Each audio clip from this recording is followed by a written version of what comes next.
All right, here we go. Clickbait title to start. You know it. Now, I don't feel too guilty, though, because some good concepts in here. So just a quick little background on me. Did my bachelor's and master's degree at U of I. Currently part-time in the Army National Guard as a first lieutenant. And full-time in real estate. Last 2 years, been able to buy 49 properties and 60 units, primarily in those cash flow markets, Champaign, Indianapolis, Memphis. Not a lot of appreciation, but cash flow pays the bills and can't eat equity. Coffee farmland, since you can't depreciate land, that was the reason for using the perfect investment for using your Roth funds, since there's no too much tax benefits when the land. So let's get into it. So in the military, we go over the 5 W's: who, what, when, where, why. So start off the videos, at least know where we're going. What to gain from this video: you'll see tools and strategies, pay off debt faster, and see how your payments going to principal and interest, and the correct way to structure that and optimize your payments efficiently. So why is this video important to you? Because everybody's in real estate, either paying or getting rent. So being able to systematically pay your mortgage off within 5 to 10 years, which is the biggest expense for everybody in the country, usually 30 to 70%, depending on where you live, goes to your housing bill. So if you can knock out your mortgage, you can realize you don't really need to make that much more income to retire. So, and that's the key, was for me getting into real estate was more of the time. And real estate was just the vehicle. So there we got that. And yes, you can pay off your mortgage in 5 years if you're hit the lotto and go straight to principal payment. That's why I thought, before listening to podcasts, Audible books, getting around the right people, I said you had to make more money or decrease expenses or both. Basically just have more savings, your monthly savings, and just go straight to principal. But I realized you can find some certain tools, which we'll get into, that you can leverage just knowing the game on it, and pay it off sooner with not having to increase your income to do this. So I didn't believe it either. I thought it was a scam for sure. So the tools, there's 3 tools there. You got and we'll be talking about the home equity line of credit. Like I said, you can Google and YouTube this. A lot of people talk about equity optimization, or they'll talk about velocity banking, and then they'll maybe upsell you on a $500 program after. But I've already had to pay for all that and watch all the presentations, so I'll save it to you here and just give it to you here. But so there's 2 options you can do when you take out these line of credit. You can go straight to principal payment, or you can use it as a down payment on other properties. And option 2 is what I do currently. But option 1, I recommend for basically anybody every day can use, because you got certainty. You're paying straight down your principal, you're staying liquid, and that's the main thing. So I'm a big believer in taking the equity off the table, because like I said, you can't eat equity. Might as well take it off the table and put it to work and start producing cash flow for you. So, and Keith Wine, all these on Get Rich Education podcast, which, financially free beats debt free. Obviously not Dave Ramsey like there. So here we're getting into the strategy, and sometimes people say, "Hey, would you rather pay 4% or 20%?" And I'm like, "Well, it depends. How's the amortized loan?" It's like you can make any deal in real estate with price or terms, so you just gotta have one of them. But sometimes that 4% interest amortized loan is more than 20% simple interest, even though people just look at the interest rate and think that's it. It's like Celsius and Fahrenheit when you're doing temperature. They're 2 different verbiage, and you got to kind of deep dive into them. So basically the strategy is going to be, you're going to utilize a line of credit as a checking account, and your line of credit is going to be liquid, so it's going to be revolving. In your mortgage, when you go straight to your principal payments, you make extra payments, do a 15-year mortgage, which I am not for. I'm a 30-year fixed guy all day. But when you do your mortgage, you go straight principal payments, you have to sell or refinance to recapture that equity. So I'm a big believer in using the line of credit. So let's go. Go into this real quick, give a little. So we got principal and interest. So when you're paying your mortgage, which everybody knows, cross point. Say your payment's $1,000 a month. Your payment for $1,000 a month is the whole time fixed. But this is all interest at the beginning. So you get to year 2, your loan balance, we're going to make $150K here. Year 2 or 3, your loan balance might only be at $147K or so. So you're never really tapping into that principal. So that's why when you see banks will say, oh yeah, we got a lower interest rate. If you're in like year 11 or 12, getting ready to tap into more principal, they'll say, yeah, come refinance, lower rate. You're going to start over that cycle again to paying all interest. So my strategy is always you keep whatever fixed rate you have in and take a line of credit out, because you're starting to hit into principal here.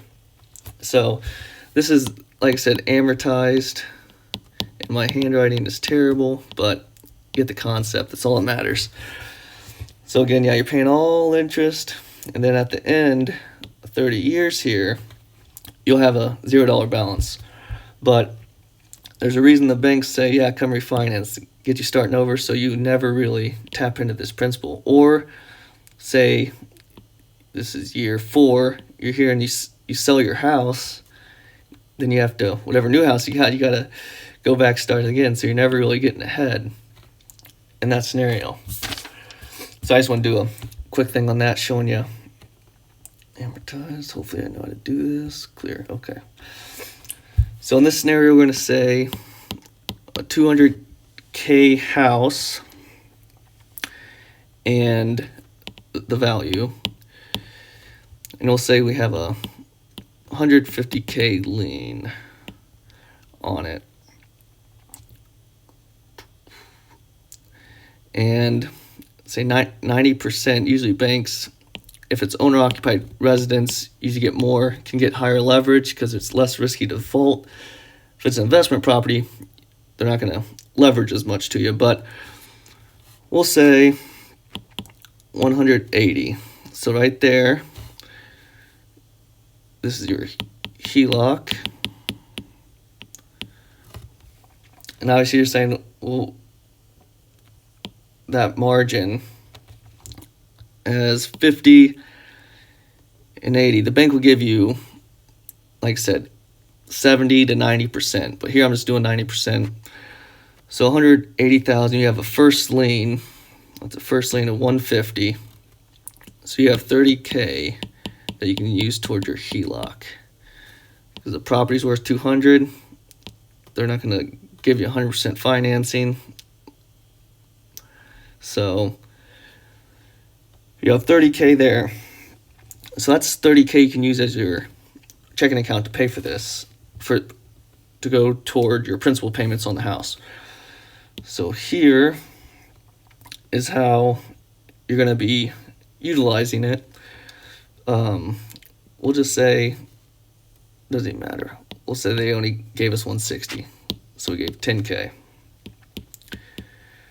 So let's say your monthly expenses or income, go income 5K, expenses 3K, so you have a net of 2K every month.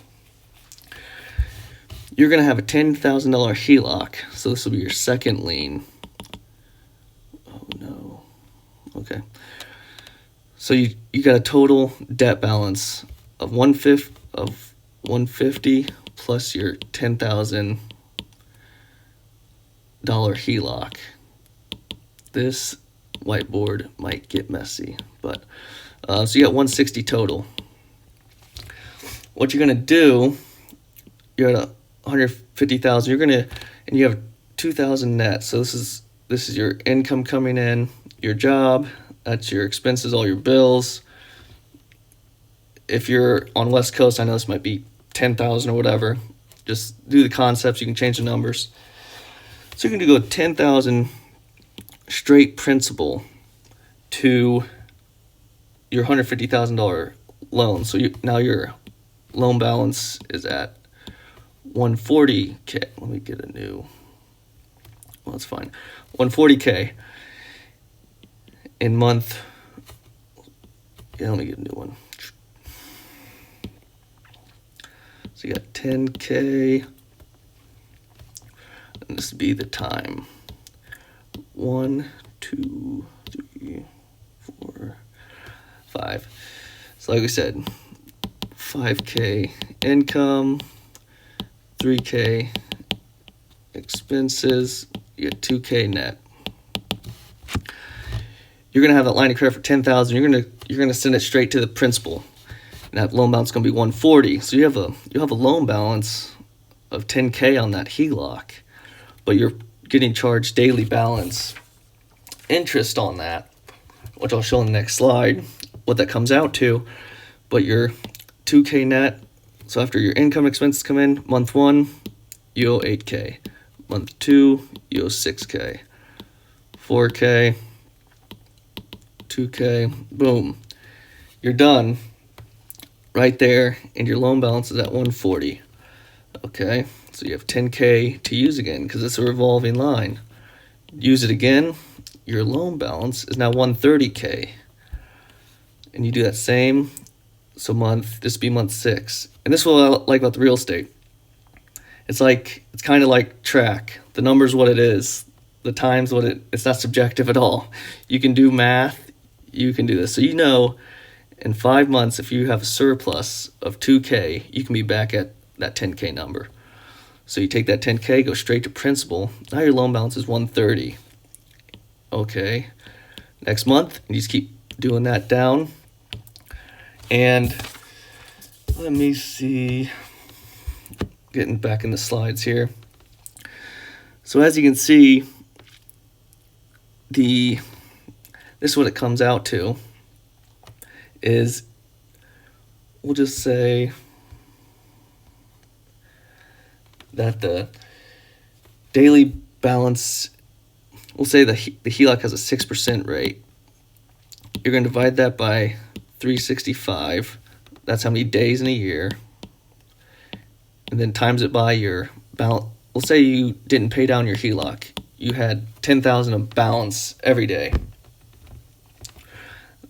That would come out to 165 in interest.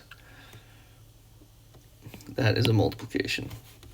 So you got 165, times that by 365 days, and you got 602.25 in interest you'd be paying if you didn't pay down your HELOC. You kept that there, and it's at 6% HELOC. What you got, this is a variable rate, so that's one thing I'll bring up later. But so you're looking at, that is $1.65 in interest. That's simple interest. So you're going to pay right there for a year. Look at that difference. Like I said, I just did that math for you to break down. So you got to amortize interest. And that 7,449 number, you're wondering where it's coming from. On this right here, I can't use my drawing, dang it. You'll see at the bottom right hand corner, the total interest paid in year 1 is 7,449 in year 1, because these mortgages are front loaded, so you're paying all interest these first couple months.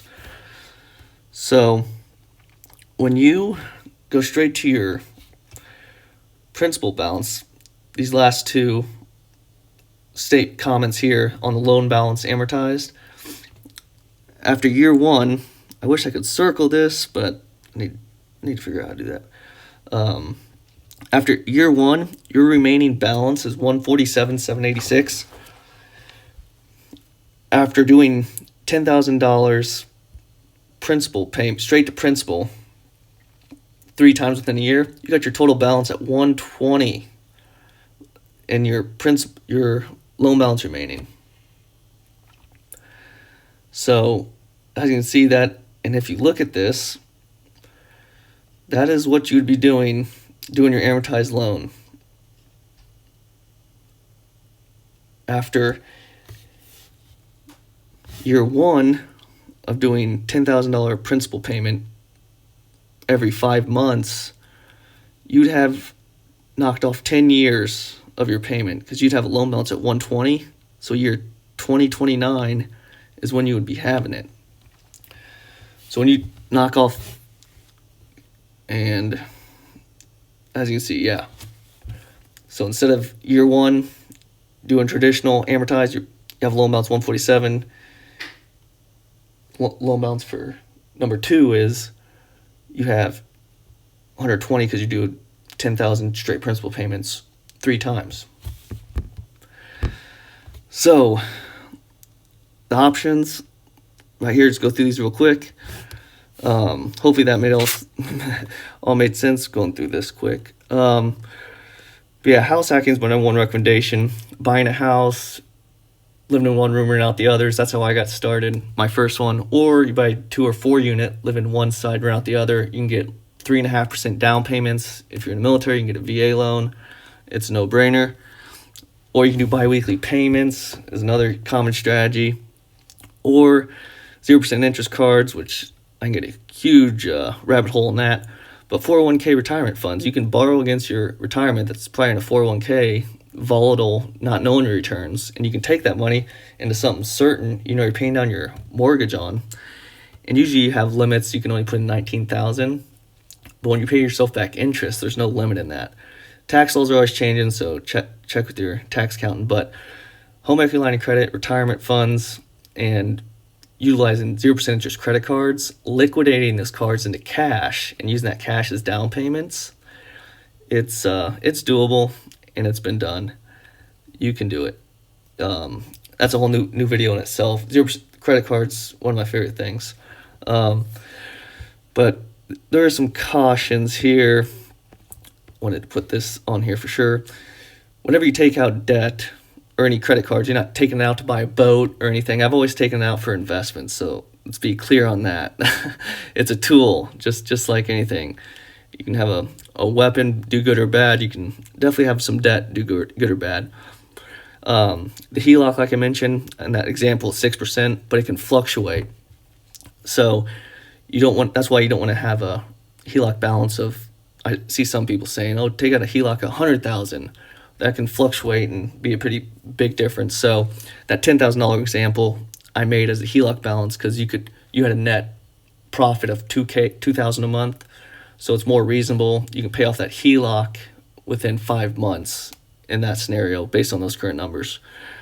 And if your HELOC interest used to always be, you could use it as tax deductible, but now they take the new tax laws, sometimes have changed, but there's still ways around it. Tom Wheelwright's my favorite tax advisor, but you can write yourself a promissory note and use it for business expense and keep the receipt and statement. You can still have that tax write-off on all that HELOC interest you have. And then if you do the credit card strategy, which I didn't even get into, but if you got the concepts, you can know where I'm going with this.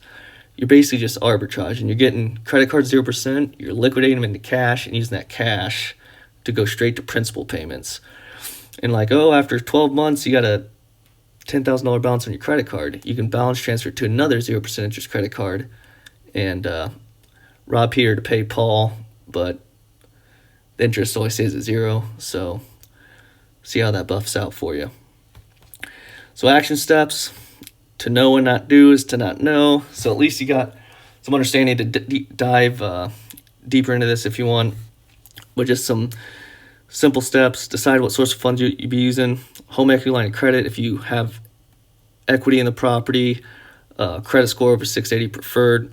And this is something you want to have positive income coming in from a job. So you're not spending more than you make. If you're doing that, bad money management, I can't help you there.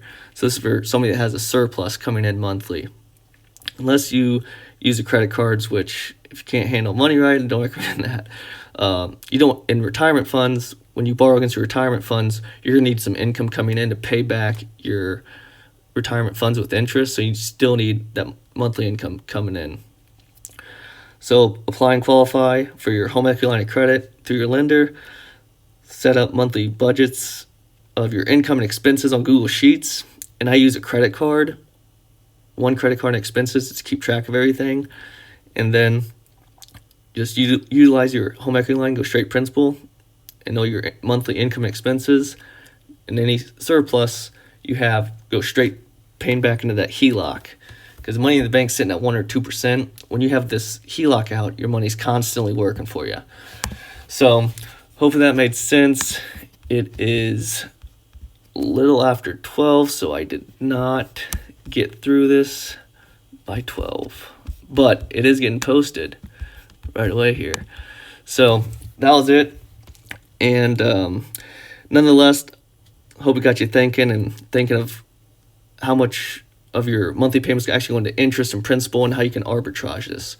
So stay tuned for the next one. I'll show how to use the HELOC for down payments on properties and start building that monthly cash flow.